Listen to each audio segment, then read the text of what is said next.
नमस्कार दोस्तों, खोट्ठा क्लास में आप सभी का बहुत बहुत स्वागत है। ये अमित कुमार है। 7वीं जेपीएससी में ये 110 रैंक लेकर आए थे और आज ये क्षेत्र शिक्षा पदाधिकारी के रूप में कार्यरत है। शिक्षा से जुड़े होने के कारण इनका पठन पाठन में काफ़ी दिलचस्पी है और इसी क्रम में ये झारखंड का जो कॉन्सेप्ट है उसको लेकर आए हैं।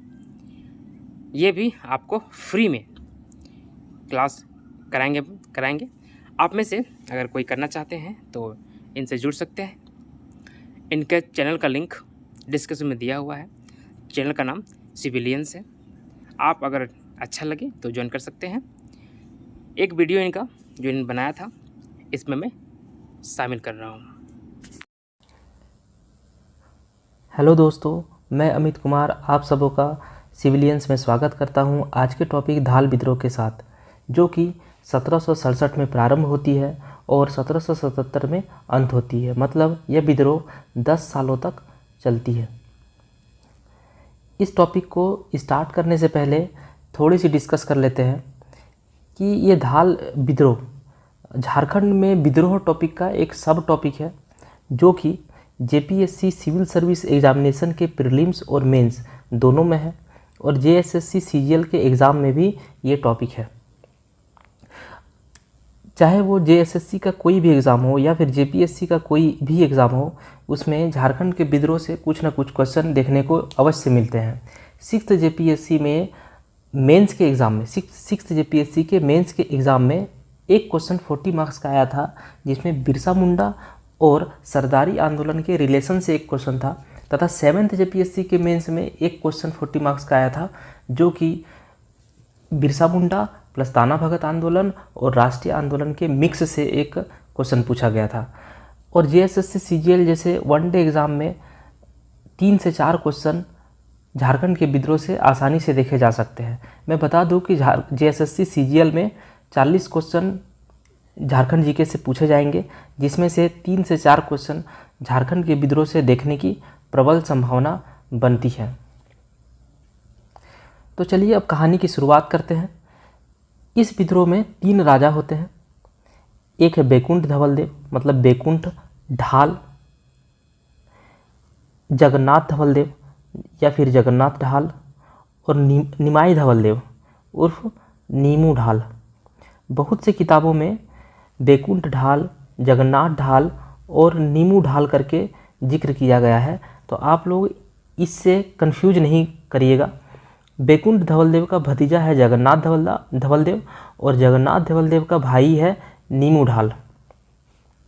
इस चैप्टर में हम लोग 5 अंग्रेज अधिकारियों के बारे में पढ़ेंगे, जिसमें से एक है फर्ग्यूसन, रूक्स, मॉर्गन, फोबर्स और लेफ्टिनेंट गुडियार। इन्हें या तो अंग्रेज अधिकारी कह ले या फिर ऐसा समझ ले कि इनको सैनिकों के कुछ टुकड़ियों के साथ समय समय पर स्थानीय जमींदारों के विरुद्ध या फिर स्थानीय राजा के विरुद्ध आक्रमण के लिए भेजे जाते थे। धाल विद्रोह यूँ तो स्टार्ट हुआ था 1767 में, लेकिन इसकी बीज जो है वो 1765 से ही बोई जानी चालू हो गई थी।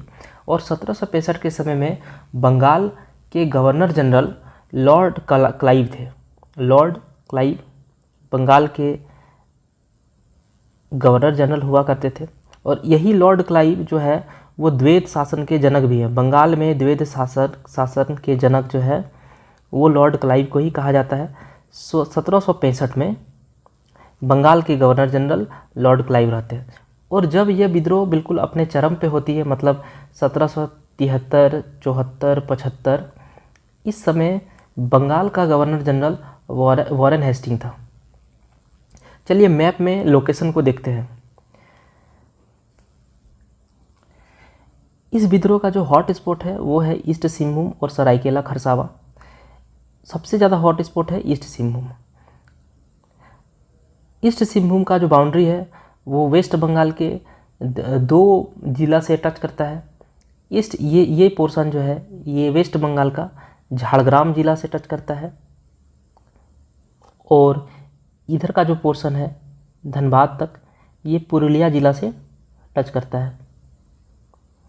मतलब पुरुलिया जिला जो है ईस्ट सिंहभूम, सरायकेला खरसावा, रांची, रामगढ़, बोकारो, धनबाद को टच करता है।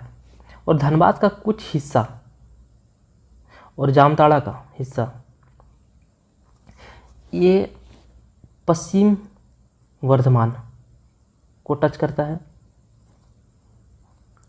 जामताड़ा के बाद जामताड़ा, दुमका, पाकुड़, ये 3 जिला वेस्ट बंगाल के बीरभूम जिला से टच होता है। और साहेबगंज का हल्का सा पोर्शन मुर्शिदाबाद से,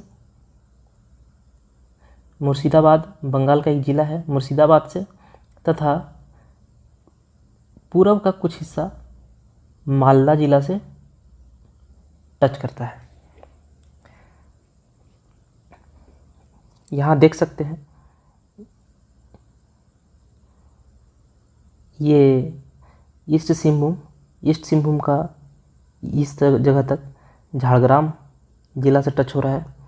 उसके बाद ये ईस्ट सिंहभूम ही है यहाँ तक। उसके बाद यहाँ सरायकेला खरसावा जो कि पुरुलिया जिला से टच है। सरायकेला खरसावा के बाद रांची, ये भी पुरुलिया से टच है। रांची के बाद रामगढ़, फिर बोकारो के बाद धनबाद, ये पुरुलिया जिला को टच करता है। धनबाद का कुछ हिस्सा और जामताड़ा का जो है वो पश्चिमी वर्धमान को टच करता है। और उसके बाद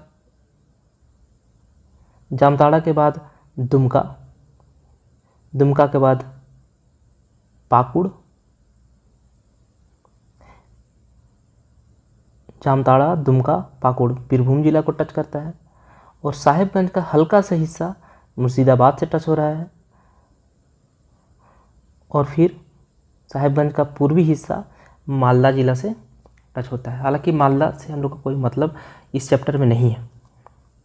1765 में लॉर्ड क्लाइव जो है वो बंगाल के गवर्नर जनरल होते हैं जिसने द्वैत शासन लगाया था। अब जैसा कि ये विद्रोह धालभूम का विद्रोह कहलाता है, तो सबसे पहले ये जानना जरूरी हो जाता है हमारे लिए कि आखिर धालभूम का क्षेत्र कौन सा है, कौन सा क्षेत्र बीरभूम कहलाता है, कौन सा क्षेत्र मानभूम है। तो इन सभी लोकेशंस को हम लोग अभी देखने वाले हैं। मानभूम तो ये पुरुलिया का कुछ भाग और धनबाद, ये मानभूम कहलाता है।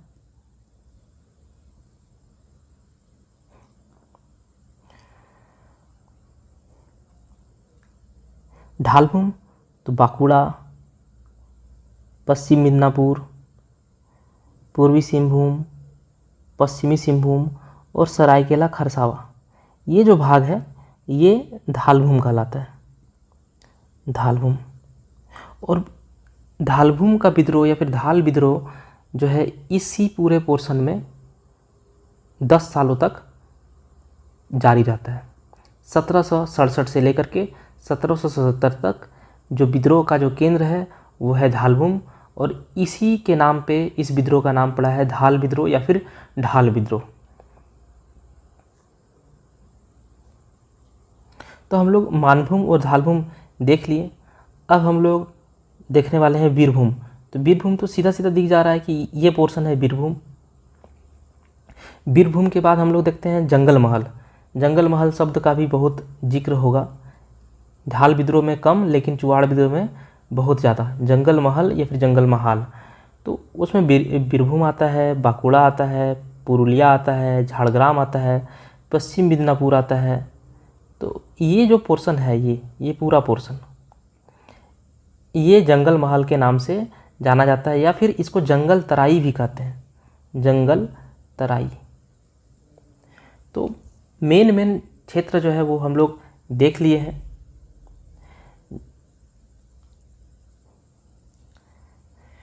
सिंहभूम के क्षेत्र से आप लोग परिचित होंगे। सिंहभूम का क्षेत्र जो है वो ईस्ट सिंहभूम, सरायकेला खरसावा और वेस्ट सिंहभूम, ये पोर्शन सिंहभूम के नाम से जाना जाता है। सिंहभूम के बाद है बड़ा भूम। बड़ा भूम या फिर बड़ा भूम, ये पुरुलिया का कुछ भाग और झाड़ग्राम, को मिला करके ये पोर्शन बराह भूम के नाम से जाना जाता है या फिर बड़ा भूम के नाम से। अब आता है कोल्हान। अभी के समय में कोल्हान शब्द जैसे ही सुनते हैं तो कोल्हान एक प्रमंडल है झारखंड का, जिसमें ईस्ट सिंहभूम, कोल्हान में ईस्ट सिंहभूम, वेस्ट सिंहभूम और सरायकेला खरसावां जिला शामिल है। लेकिन जब ये विद्रोह हो रहा था उस समय सरायकेला खरसावां, उस समय जो कोल्हान क्षेत्र है वो एक्चुअल में पश्चिम सिंहभूम का एक परगना हुआ करता था कोल्हान। तो उस समय परगना था, आज एक प्रमंडल के नाम से जाना जाता है। समय के साथ नाम बदल गया। जब भी सिंहभूम और कोल्हान कहा जाता है तो हम लोग एक ही क्षेत्र को समझते हैं। सिंहभूम मतलब ईस्ट सिंहभूम, वेस्ट सिंहभूम और सरायकेला खरसावां, और कोल्हान मतलब भी हम लोग यही समझते हैं। लेकिन बेसिक डिफरेंस दोनों में यही है कि कोल्हान जो है वो उस समय पे ढाल भूम का जो विद्रोह चल रहा था उस समय पे कोल्हान जो है वो पश्चिम सिंहभूम का एक परगना हुआ करता था। तो वही लिख दिया है कि मानभूम जो है वो पुरुलिया जिला का कुछ भाग और धनबाद, ढालभूम जो है वो बांकुड़ा जिला का कुछ भाग, यहाँ पे ये पोर्शन, ये बांकुड़ा जिला का कुछ भाग, जिसमें दो आते हैं, एक सुपुर परगना और अंबिका नगर परगना, जो ये दोनों परगना खटरा क्षेत्र में है। तो इसमें कंफ्यूज नहीं करिएगा, अगर ये नाम याद नहीं रहेगा तो बहुत ज़बरदस्ती का चीज़ नहीं है।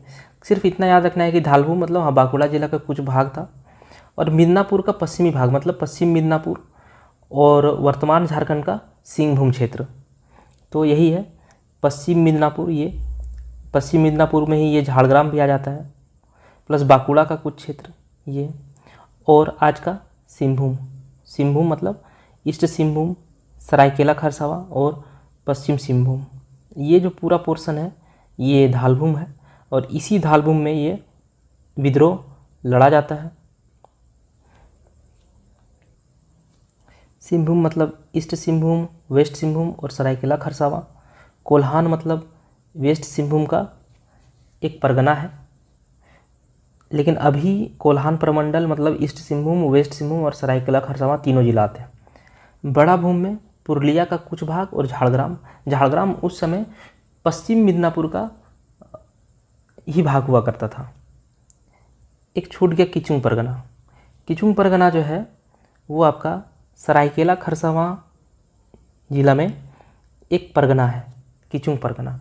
परगना का अर्थ होता है कि देखिए जिला के प्रशासन के लिए जिला को पहले तहसील में बांटा जाता है और फिर तहसील को कुछ परगना में विभक्त किया जाता है। ये परगना बहुत सारे गांवों का समूह होता है।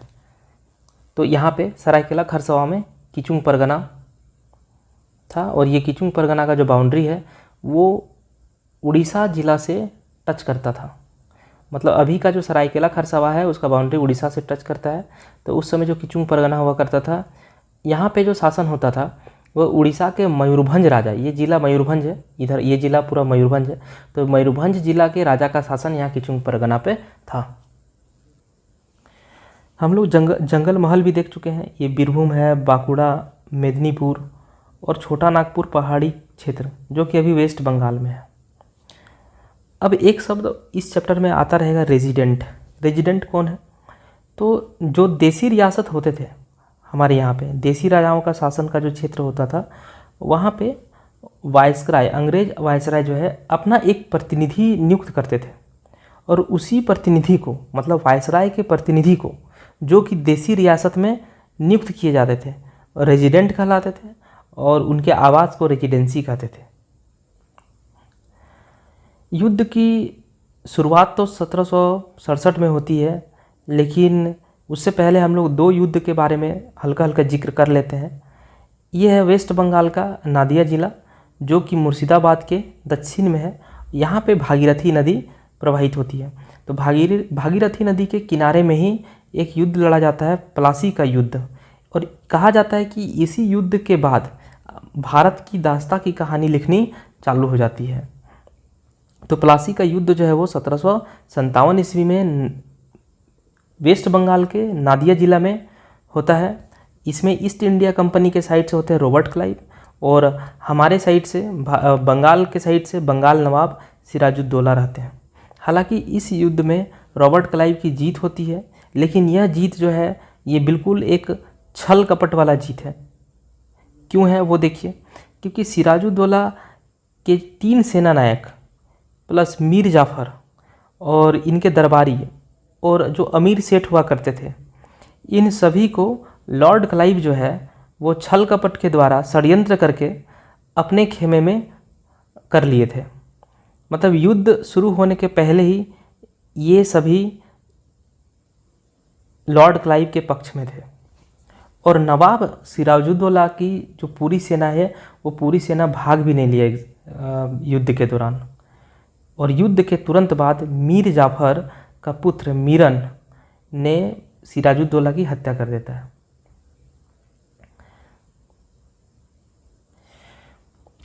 फिर 1757 के बाद एक और युद्ध है, बक्सर का युद्ध, जो कि 1764 में लड़ा जाता है। इस बार ईस्ट इंडिया कंपनी की तरफ से हेक्टर मुनरो होता है और हमारे साइड से मतलब भारत की तरफ से मुग़ल नवाब और अवध के नवाब और बंगाल के नवाब, अवध के नवाब और मुग़ल बादशाह, ये 3 लोग मिल करके हेक्टर मुनरो से लड़ाई करते हैं। हेक्टर मुनरो प्लस सेना, और इधर बंगाल के नवाब प्लस अवध के नवाब और मुग़ल बादशाह प्लस इनके सेना।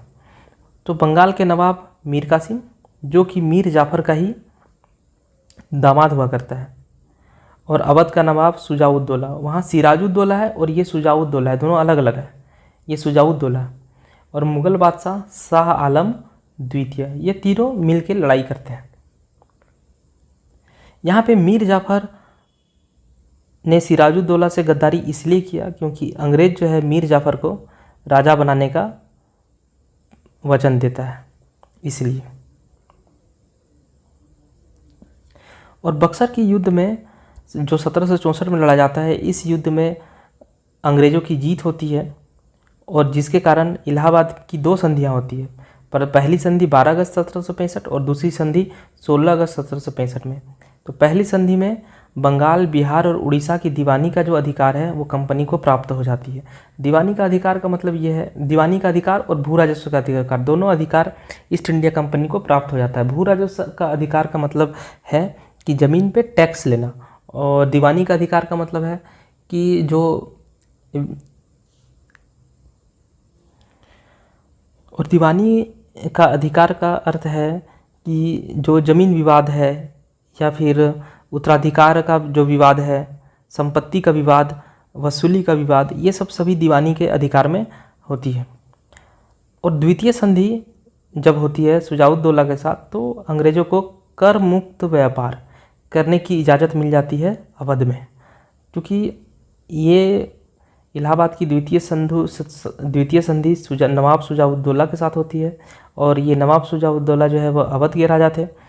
तो अवध में अंग्रेज़ों को कर मुक्त व्यापार करने की सुविधा प्राप्त हो जाती है। रॉबर्ट क्लाइव को द्वैत शासन का जनक कहा जाता है। द्वैत शासन का मतलब है कि भू राजस्व वसूलने का अधिकार ईस्ट इंडिया कंपनी के पास था और जो प्रशासन यहाँ पे होता था वो बंगाल के नवाब के नाम से होता था। मतलब यहाँ पे सत्ता के 2 केंद्र हुआ करते थे।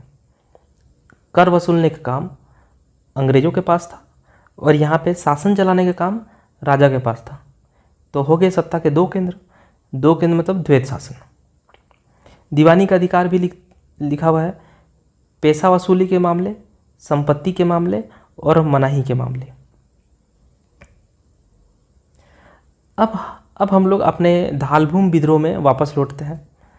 धालभूम से ब्रिटिश लोगों का संबंध जो है वो 1765 में। यहाँ पे एक क्वेश्चन बन सकता है कि झारखंड के लोगों से ब्रिटिश लोगों का संबंध कब स्थापित हुआ, तो उसका आंसर होगा 1767। अगर झारखंड से बोलेगा तो 1767, लेकिन अगर धालभूम से बोलेगा तो 1765, क्योंकि 1765 में ही ये लोग 1766 में मिदनापुर तो आ ही जाते हैं और 1765 में जब ये लोग नादिया पे, जो 1765 में बंगाल का जो ये क्षेत्र है, ये सब क्षेत्र में अंग्रेज आ चुके होते हैं। तो ये तो धालभूम से टच है ये एरिया। इसलिए अगर धालभूम से पूछा जाए कि धालभूम से अंग्रेज लोगों का संपर्क कब स्थापित हुआ, तो उसका आंसर हो जाएगा 1765। लेकिन वही अगर झारखंड से पूछा जाएगा तो वो हो जाएगा 1767।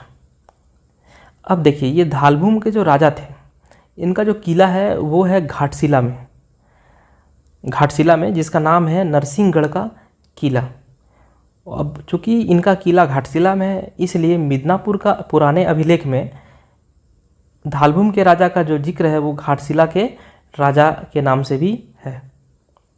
1765 के बाद, जब 1765 में इलाहाबाद की संधि हो जाती है, दीवानी का अधिकार प्राप्त हो जाता है, उसके बाद अंग्रेज जो है वो मिदनापुर जिला में अपना आधिपत्य जमा लेता है।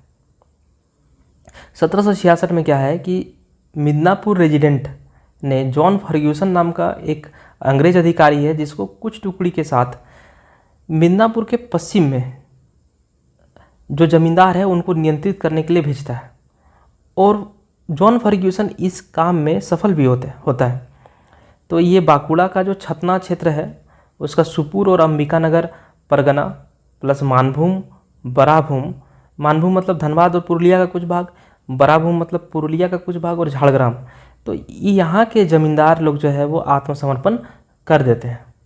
लेकिन घाटशिला के जो राजा है बेकुंड धवल देव या फिर बेकुंड धाल, ये आत्मसमर्पण करने को तैयार नहीं होते हैं और ये प्रतिरोध की तैयारी करते हैं, मतलब युद्ध की तैयारी कर लेते हैं। इस समय जॉन फर्ग्यूसन जो है वो झाड़ग्राम का जो जामबनी ब्लॉक है, ये जामबनी ब्लॉक, वो जामबनी ब्लॉक से घाटशिला की तरफ कूच करते हैं। तो घाटशिला की तरफ कूच करते हैं और ये बात बेकुंड धवल देव को पता रहता है। तो जामबनी से जो सटा हुआ भाग है झारखंड का, वो है चाकुलिया।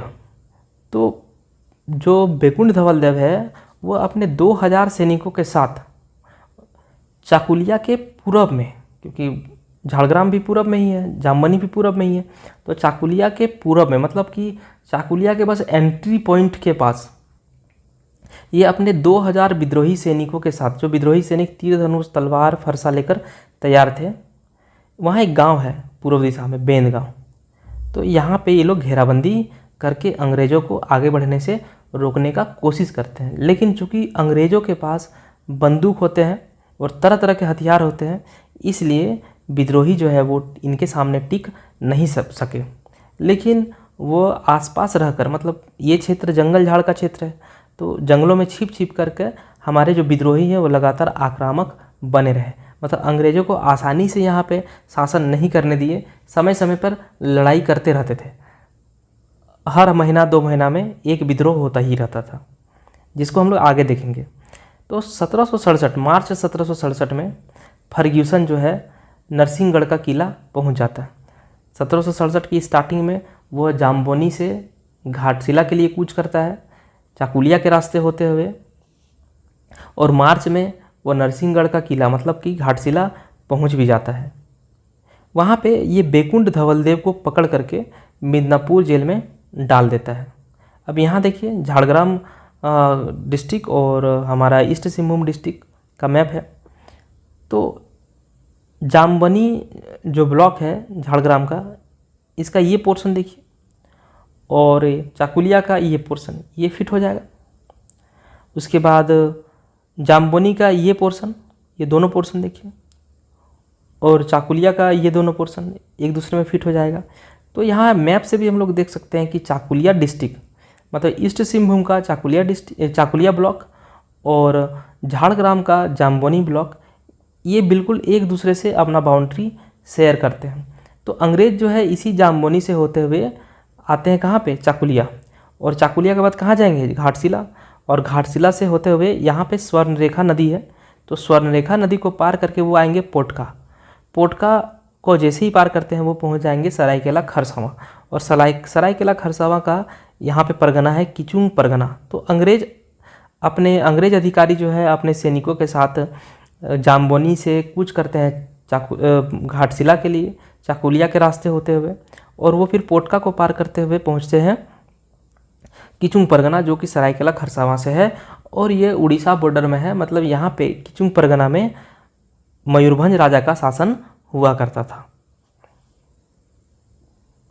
तो जब मार्च 1767 में जब मार्च 1767 में फर्ग्यूसन घाटशिला पहुंच जाता है, नरसिंहगढ़ का किला, और बैकुंठ धवलदेव को पकड़ करके उसे जब मिदनापुर जेल में डाल देता है, तो उसके बाद बैकुंठ धवलदेव के भतीजा जगन्नाथ ढाल को फर्ग्यूसन राजा बनाता है सालाना 5,000 रुपये के टैक्स पर।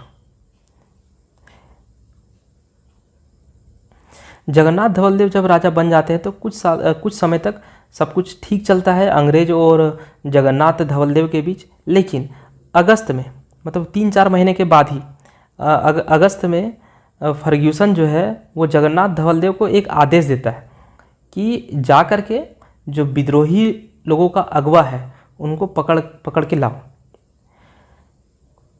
क्योंकि यहाँ पे विद्रोह लगातार होता ही रहता था, छोटा मोटा लड़ाई झगड़ा चलता रहता था, तो इसीलिए फर्ग्यूसन जो है वो जो विद्रोहियों का जो अगवा है उसको पकड़ने का आदेश जगन्नाथ धवलदेव को देता है। लेकिन राजा जो है इस बार फर्ग्यूसन के आदेश को मानने से इनकार कर देता है। तो ऐसी स्थिति में फर्ग्यूसन क्या करता है कि 2 सैनिकों के 2 टुकड़ियों के साथ वापस से किला पर आकर कब्जा करता है, जिसके कारण जगन्नाथ ढाल जो थे उन्हें विवश होकर के भाग जाते हैं वो गांव की तरफ, और प्रजा के साथ ही रहने लगते हैं कुछ दिन तक। लेकिन राजा जो है वो बहुत शीघ्र ही आत्मसमर्पण कर देते हैं और इन्हें क्षमादान भी मिल जाता है। तो ये कहानी है 1767 का। अब 1768 में क्या है कि जो वादा किया गया था कि 5,000 रुपये सालाना टैक्स भरने का, तो वो जगन्नाथ ढाल दे नहीं पाए। तो जिसके कारण राजा जो है वो बकाईदारी में फंस गए। बकाईदारी मतलब कि जो टैक्स का बात हुआ था वो टैक्स ये दे नहीं सके, और साथ ही साथ रेजिमेंट का जो आज्ञा होता था उस पर भी राजा जो है वो टाल मटोल करते थे, और अंदर ही अंदर जो जगन्नाथ ढाल थे वो आज़ादी का प्रयास करने लगे थे, और ये सभी बात जो है वो अंग्रेज़ों को पता चल जाती है। तो ऐसे स्थिति में रेजिडेंट ने लेफ्टिनेंट रुक्स को कुछ सिपाहियों के साथ जगन्नाथ धवलदेव को पकड़ने के लिए भेजता है। लेकिन जब जगन्नाथ धवलदेव इस बार फिर से वो भाग निकलते हैं। तो रुक्स जो है वो जगन्नाथ धवलदेव को गिरफ्तार तो नहीं कर पाए, लेकिन जगन्नाथ धवलदेव का जो भाई है नीमू ढाल मतलब निमाई धवलदेव को पकड़ने में कामयाब रहता है।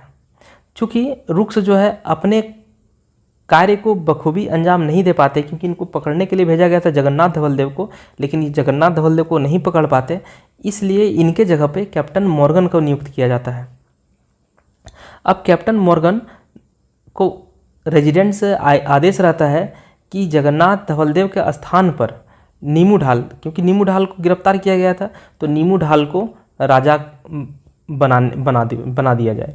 तो मॉर्गन ऐसा करता भी है कि वो जगन्नाथ धवलदेव के स्थान पर नीमू ढाल को राजा बनाता है।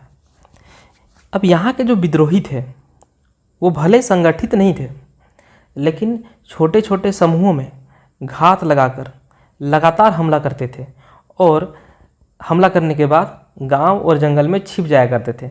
ये कभी भी अंग्रेज़ों के सामने नहीं आते। तो आप समझ सकते हैं कि कितना अंग्रेज़ों को भी यहाँ पे शासन चलाने के लिए कितना परेशानी झेलना पड़ रहा होगा। हमारे विद्रोही कभी भी इनके समीप नहीं जाते थे, तीर चलाते थे और बगल के जंगल में छिप जाया करते थे। तो मॉर्गन परेशान होकर के अपने हायर अथॉरिटी को एक पत्र लिखता है। इस पत्र से आप लोग समझ सकेंगे कि हमारे विद्रोही किस हद तक अंग्रेज़ों को परेशान किए थे।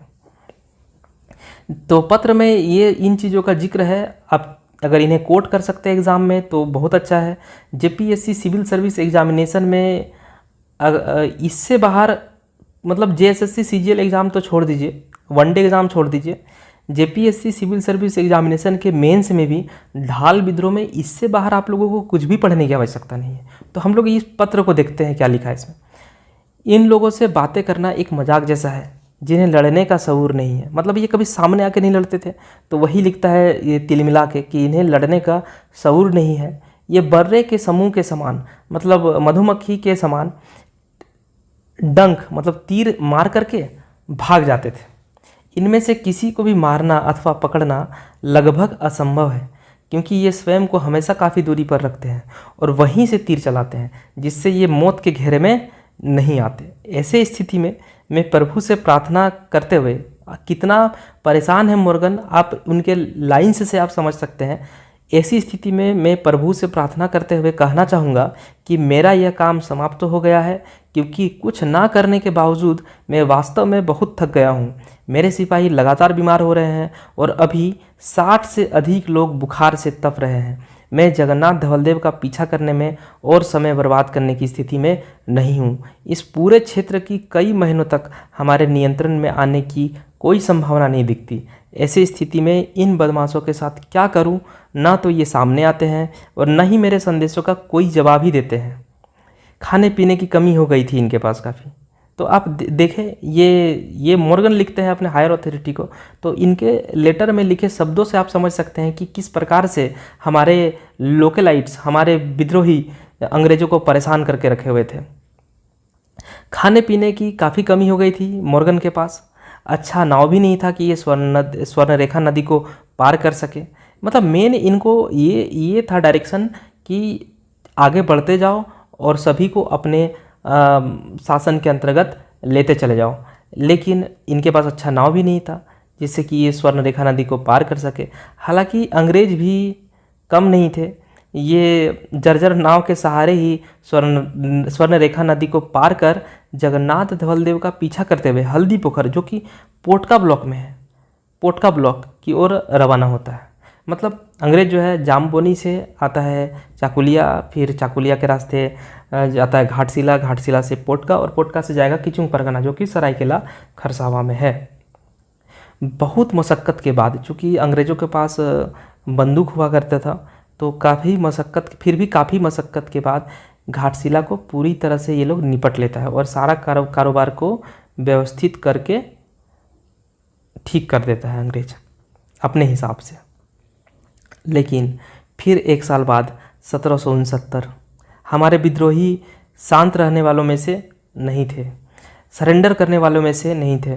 1769 का समय, फिर एक साल बाद ये चुआड़ विद्रोही, जो कि कुड़मी जाति के लोग हैं, संथाल और भूमिज लोग, लगभग 5000 की संख्या में धाल भूमि में फिर से चढ़ाई करते हैं।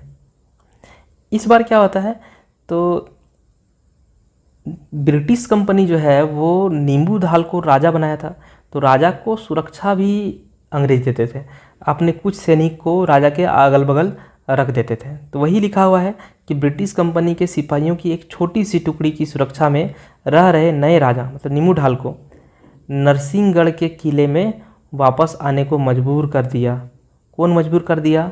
तो चुआड़ विद्रोही प्लस संथाल और भूमिज लोग, ये सभी नींबू ढाल को वापस से किला में आने में मजबूर कर दिया। लेकिन जो कैप्टन फोबर से है, ये छोटा सा एक सैनिक अभियान चला करके नींबू ढाल को वहाँ से भगा देता है।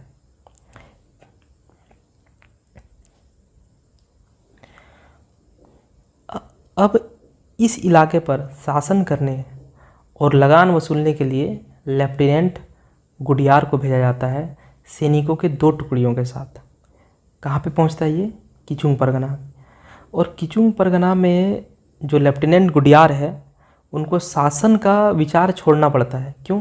क्योंकि अगर एक तो बेचारा अंग्रेज हमारे विद्रोही, मतलब चुआड़, संथाल और भूमिज लोगों से काफ़ी परेशान हो चुके थे, और ऐसी स्थिति में अगर वो किचुंग परगना में भी कुछ करते हैं तो मयूरभंज के राजा से भी इनको लड़ाई करना पड़ता। और अंग्रेज उस समय मयूरभंज के राजा से और प्लस हमारे झारखंड के विद्रोहियों से लड़ने में सक्षम नहीं महसूस हुआ होगा इनको, इसलिए किचुंग परगना में शासन का जो विचार है ये छोड़ दिया। क्योंकि अगर किचुंग परगना में शासन करने का सोचता तो उसे मयूरभंज के राजा से लड़ाई करना पड़ता है, क्योंकि मयूरभंज के राजा के अधिकारों का वहाँ पे हनन हो जाता। तो अब अंग्रेज, मतलब ब्रिटिश कंपनी को किचुंग परगना के ज़मींदारों के खिलाफ आगे और कुछ भी करने की ज़रूरत नहीं रही। वो एज इट इज़ किचुंग परगना को छोड़ करके वापस बैक हो गए। 1773 में ये उपद्रव फिर से शुरू होता है। इस बार जगन्नाथ धवलदेव अपने सैनिकों के एक विशाल समूह के साथ नींबू ढाल पर आक्रमण करता है, और इस इस तरह के उपद्रव कोई नया नहीं था यहाँ के लिए। तो मिदनापुर का जो रेजिडेंट होता है वो वॉरेन हेस्टिंग को सूचित करता है। वॉरेन हेस्टिंग कौन? तो बंगाल का गवर्नर जनरल। तो वो लिखते हैं कि इस अराजक स्थिति में लगान वसूली अनिश्चित है, क्योंकि ज़मींदार जो है वो हठधर्मी है और यहाँ के निवासी जो है वो उग्र है, जो शासित नहीं हो सकते। इस साल ऐसे उपद्रव कुछ अधिक ही रहे। राजा को मजबूत बनाने और विधि व्यवस्था बनाए रखने के लिए सिपाहियों की एक टुकड़ी भेजनी पड़ी, और जब इसमें सफल रहा तो शांति व्यवस्था के लिए नरसिंहगढ़ और हल्दी पोखर में सिपाहियों की 2 कंपनियां रख दी गई। मतलब यहाँ पे देखिए, जो मिदनापुर का जो रेजिडेंट है, ये वायसराय को पत्र लिखता है। मतलब ये भी परेशान है, रेजिडेंट भी काफ़ी परेशान है। जो ऑफिसर से अंग्रेज अधिकारी वो तो परेशान है ही, रेजिडेंट भी परेशान है, और उनकी परेशानी उनके पत्र के माध्यम से आप समझ सकते हैं। तो वो कुछ सिपाहियों का टुकड़ी मांगता है, और टुकड़ी से कुछ अतिरिक्त सिपाही जब इसे मिल जाता है तो फिर इस जगह पे अंग्रेज अपने हिसाब से शांति व्यवस्था कायम कर लेता है। और फिर नरसिंहगढ़ और हल्दी पोखर कहाँ है? पोटका ब्लॉक में, और नरसिंहगढ़ है जो है वो घाटशिला में है। तो नरसिंहगढ़ घाटशिला और हल्दी पोखर पोटका, यहाँ पे सिपाहियों का 2 कंपनियों को रख दिया जाता है, और कुछ दिन तक शांति व्यवस्था कायम रहती है, अंग्रेज़ों के हिसाब से सब कुछ चलता है। लेकिन फिर एक साल, अगले साल 1774 में जगन्नाथ धवलदेव ने जो है वो वापस से आंदोलन को शुरू कर दिया, और इस बार चुआड़ आंदोलन के नेता रघुनाथ महतो, कहा जाता क्या है, यही सच है कि अंग्रेज़ों के खिलाफ युद्ध करते हुए अगर कोई प्रथम सेनानी जो शहीद हुए हैं वो हमारे रघुनाथ महतो जी हैं। इनके बारे में हम लोग चुआड़ विद्रोह में डिटेल में पढ़ाई करेंगे, जेपीएससी के मेंस के अकॉर्डिंग। तो रघुनाथ महतो ने इनका जब जोरदार समर्थन किया, तो पहले ये जगन्नाथ धवलदेव से ही परेशान थे, अब रघुनाथ महतो भी इनका समर्थन कर दिया। इसका नतीजा क्या हुआ कि अंग्रेज़ों ने बहरागोड़ा से लेकर के नरसिंहगढ़ तक तथा हल्दी पोखर के 1-2 मील के अंदर तक के गाँव में आग लगा दिया, या फिर पूरे गांव को मटियामेट करके रख दिया। हल्दी पोखर कहाँ है ये सब देख लेते हैं एक बार मैप में। तो ये हल्दी पोखर यहाँ पे पोटका में, और नरसिंहगढ़ घाटशिला में है, और बहरागोड़ा ये है। तो बहरागोड़ा से नरसिंहगढ़ यहाँ तक कि पोटका तक अंदर 1-2 मील, मतलब मेन जो रोड होते थे उसके अंदर के 1-2 मील तक के गाँव को ये अंग्रेज या तो जला देते हैं पूरी तरह से, या फिर पूरी तरह से मटियामेट कर देते हैं। अब यहाँ का लेफ्टिनेंट जो है ये जगन्नाथ धवलदेव को सबक सिखाने के लिए और अतिरिक्त सहायता के लिए फिर से एक पत्र लिखता है हायर अथॉरिटी को कि चूँकि ये लोग बंदूक से अति भयभीत होते हैं, अतः यदि एक बंदूक और भेज दी जाए तो ये बहुत प्रभावशाली रहेगा। जब तक जगन्नाथ धवलदेव का दमन नहीं हो जाता तब तक माननीय कंपनी को, मतलब कि ईस्ट इंडिया कंपनी को स्वर्ण रेखा नदी के इस पार से एक आना भी नहीं मिलेगा। और यहाँ का जो लेफ्टिनेंट है वो जब जगन्नाथ धवलदेव को पत्र लिखता है तो उसके पत्र के जवाब में जगन्नाथ धवलदेव यही बात बोलते हैं कि वह राजा बना रहना चाहता है, और जब तक वह है, मतलब जगन्नाथ धवलदेव जब तक जिंदा है, इस क्षेत्र को कभी भी बंदूक या तलवार के बल पर टूटने या बिखरने नहीं देगा। मतलब ये एक संदेश के साथ साथ एक धमकी भी है। आखिरकार अंग्रेज़ों को सरेंडर करना ही पड़ता है, क्योंकि अंग्रेज़ भी लड़ाई कर करके ये लोग काफ़ी त्रस्त हो चुके थे जगन्नाथ धवलदेव से। तो इस बार फाइनली जो है वो अंग्रेज़ सरेंडर करते हैं, और 1777 में पहले साल के लिए 2000 रुपये, दूसरे साल के लिए 3000 रुपये और तीसरे साल के लिए 4000 रुपये लगान के शर्त पर जगन्नाथ धवलदेव को ज़मींदारी दे दी जाती है। तो आप समझ सकते हैं कि 1767 में जो अंग्रेज डिमांड किए थे 5,000 रुपये का लगान, अब 10 साल बीतने के बाद जो लगान है वो कितना है, अभी भी 4,000, मतलब 5,000 को नहीं छू पाया।